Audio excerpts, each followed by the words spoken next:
Kim, tu vas bien? T'es prêt à démasquer le gouvernement? Ouais, bien sûr, mais j'en peux plus de l'Arizona. Je rêve du jour où tu vas me dire, Kim, on va regarder un bon film.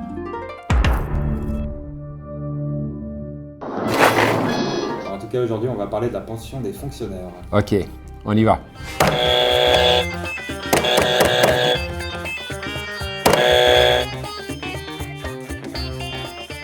Il y a des régimes de pension qui permettaient encore de partir à 55 ans. Je ne peux pas comprendre pourquoi un conducteur poids lourd doit partir à la pension à 63, 64 ans et que le personnel roulant de la SNCB puisse partir à 55 ans.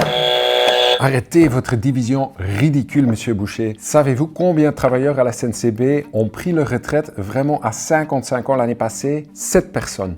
7 personnes, Monsieur Boucher. La plupart de ces travailleurs partent à 61 ans, ce qui est un âge normal quand on a un métier pénible. Donc arrêtez de présenter les cheminots comme des grands privilégiés, c'est n'importe quoi. Mais quand même, au-delà des cheminots, les fonctionnaires en général, ils ont des meilleures conditions de pension que les salariés, non? J'ai l'impression que même au-delà de l'âge, ils ont des plus grosses pensions.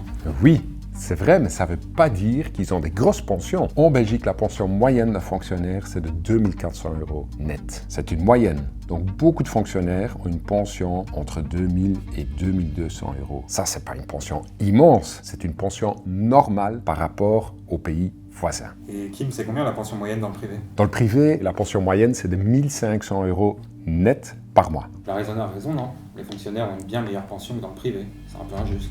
Ce qui est injuste, c'est que les pensions des salariés sont beaucoup trop basses. Nous avons les pensions presque les plus faibles de l'Europe occidentale. En Belgique, un salarié de 65 ans qui a travaillé 42 ans a une pension de 415 € inférieure à celle des salariés dans les pays voisins. Un salarié belge pensionné ne peut même pas payer une chambre dans une maison de repos. C'est ça qui n'est pas normal. Il faut renverser la manière de voir les choses. Ce n'est pas les pensions des fonctionnaires qu'il faut baisser, c'est les pensions des salariés qu'il faut augmenter. Cette réforme des pensions est-elle une attaque contre la fonction publique? Vous connaissez ma réponse, absolument pas.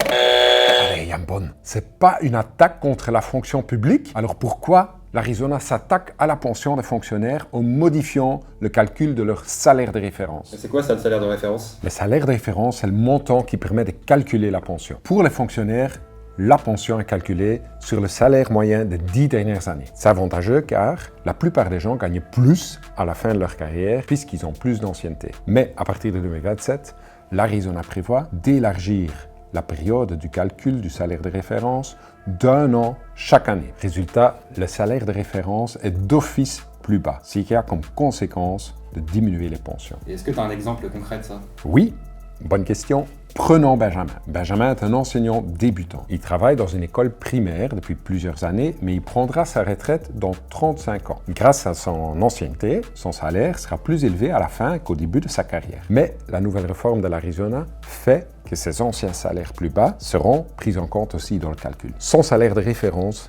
sera inférieur de 800 € par rapport à ce qu'il aurait été avant la réforme. À la fin, cette mesure lui coûtera 270 € net par mois. C'est pas une attaque contre la fonction publique, ça, Monsieur Yambon? Ce gouvernement progressera également sur la voie de l'harmonisation des régimes de pension.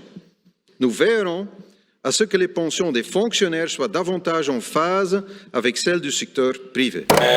Quel mensonge! Le Premier ministre nous fait croire que le but de sa réforme, c'est de rapprocher les pensions du public avec celles du privé. Comme si la réforme allait impacter les pensions du public, mais pas celles du privé. Mais c'est archi faux. Le malus pension de l'Arizona touche absolument tous les travailleurs. 5% au moins par année où tu t'arrêtes avant l'âge légal de la pension de 67 ans. Tu t'arrêtes à 62 ans, tu risques de perdre 25% de ta pension. Toutes les pensions sont concernées par l'Arizona, y compris celles du privé. Donc ce n'est pas une harmonisation, c'est une attaque contre tous les pensionnés. Avec la réforme Arizona, tout le monde y perd. Dans le public comme dans le privé, tout le monde doit travailler plus pour moins de pension. Je suis un homme qui préfère la vie simple.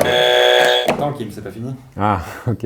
Je suis un politique, je suis ici depuis longtemps, donc je vais toucher aussi le maximum. Ce sont des pensions qui vont jusqu'à 8 000 € par mois. C'est beaucoup. Ah, je retire mon buzz parce que là, il dit la vérité. 8 000 € de pension, c'est beaucoup. Il le dit avec tellement de légèreté, ça me dépasse. Oui, c'est beaucoup, Monsieur De Wever, c'est même énorme. Surtout quand votre gouvernement nous fait croire que ce sont les fonctionnaires, les institutrices, les cheminots, les gardiens de prison qui sont les grands privilégiés. Mais il n'y a qu'un seul système de pension avec des grands privilèges dans ce pays, c'est celui des politiciens. Et justement, j'ai vu que l'Arizona avait réformé le statut des parlementaires. Ça va dans le bon sens, non? Ça va dans le bon sens, grâce au PTB. Ça fait des années qu'on dénonce les privilèges des parlementaires. Cette pression marche, mais encore très très loin d'un système égalitaire avec celui du reste de la population. Tu sais combien d'années il faut siéger au Parlement pour accumuler la même pension qu'un salarié sur toute sa carrière? Je sais pas, dis-moi. 11 ans. Un parlementaire doit travailler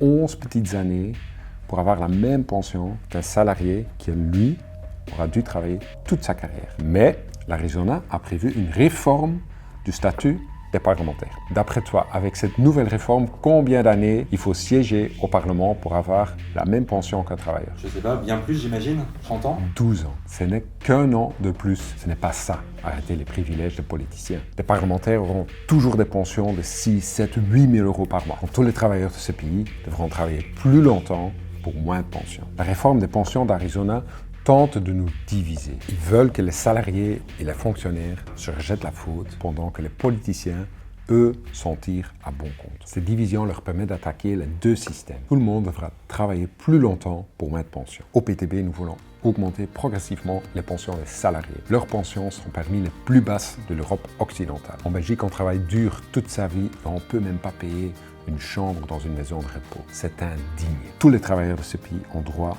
à un repos mérité après une longue carrière avec une bonne pension.